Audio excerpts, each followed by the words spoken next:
Hello everyone, আসসালামু আলাইকুম, good morning. নতুন একটি মিনি ব্লগ নিয়ে এসে পড়লাম। সকালে ঘুম থেকে উঠে একটা সুন্দর পার্সেল এসে হাজির। কে উপহার দিয়েছে এখনও জানতে পারলাম না, তবে খুব সুন্দর একটা বেডশিট উপহার দিয়েছে। এত সুন্দর একটা বেডশিট একদম পছন্দ হয়ে গিয়েছে দেখেই। এমন উপহার পেলে মন একদম ভালো হয়ে যায় সকাল সকাল। দারুণ একটা উপহার। উপহারটি যে ভালোবাসে পাঠিয়েছে তাকে অসংখ্য ধন্যবাদ এবং তার জন্য অজস্র ভালোবাসা ও দোয়া রইল। আর এত সুন্দর উপহার পেয়ে মনটা তো ভালো হয়ে গিয়েছে, তাই ঠিক করলাম আজকে ভর্তা ভাত করব। আজকে অনেক রকমের ভর্তা করব, বেগুন ভাজা করব, যেই কথা সেই কাজ। নেমে পড়লাম কাজে।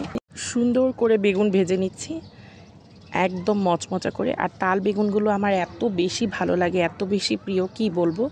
এত সফট হয় ভাজার পরে, খুবই জুসি থাকে। আর এই তাল বেগুনটা কিন্তু ভাজলে অন্য বেগুনকে হার মানিয়ে দেয়, এত টেস্টি। তাই তাল বেগুন ভেজে নিচ্ছে। আজকে সব ভর্তা দিয়ে ভুনা খিচুড়ি তৈরি করব আর ভর্তা করব। আমার কিন্তু ভর্তা হলে আর কিছুই লাগে না, এত টেস্টি ভর্তা আমি এত বেশি পছন্দ করি, লাইক করি। তাই একদম কড়া করে ফ্রাই করে নিচ্ছি বেগুন ভাজা। আর অলমোস্ট আজকে সকালবেলায় সব কাজ শেষ করে ফেলেছি। একদম সকাল সকাল সব কাজ গুছিয়ে ফেলেছি, কারণ ভর্তা করলে কিন্তু সচরাচর যেই তরকারি রান্না করি এটার থেকে বেশি সময় লাগে আর বেশি ঝামেলা হয়। তারপরও ভর্তা বাঙালিদের তো মন টানবেই, বাঙালি মানেই ভর্তার স্বাদ খাবারে। আর বেগুন ভেজে নিয়েছি। এখানে আলু সিদ্ধ আমি ঘুম উঠেই বসিয়ে দিয়েছিলাম। এদিকে আলু সিদ্ধ বসিয়ে দিয়েছি আর বেগুন ভাজাটা হয়ে গিয়েছে। তারপর আলু সিদ্ধ হয়ে গিয়েছে, ভুনা খিচুড়ি মাখিয়ে বসিয়ে দিয়েছি আর ডিম ভুনা বসিয়ে দিয়েছি। আর ডিম ভুনাটা আমার এত বেশি পছন্দের, আমি ডিম ভুনাটা যে কোনো ভাত, পোলাও, ভুনা খিচুড়ি সব কিছুর সাথেই আমার সবচেয়ে বেশি ভালো লাগে। তো ডিম ভুনাটাও করে নিলাম। আর ডিম ভুনা তোমাদের কার কার পছন্দ বলতে পারো। টমেটো দিয়ে ডিম ভুনা আমার সবচেয়ে বেশি পছন্দ। আর যদি শেষে একটু ধনেপাতার ঘি হয় তাহলে তো কথাই নেই, একদম টেস্টি খাবার হয়ে যায়।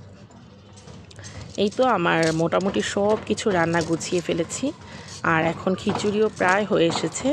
এখন আমি ধনেপাতার ঘি দিয়ে নিচ্ছি খিচুড়িতে।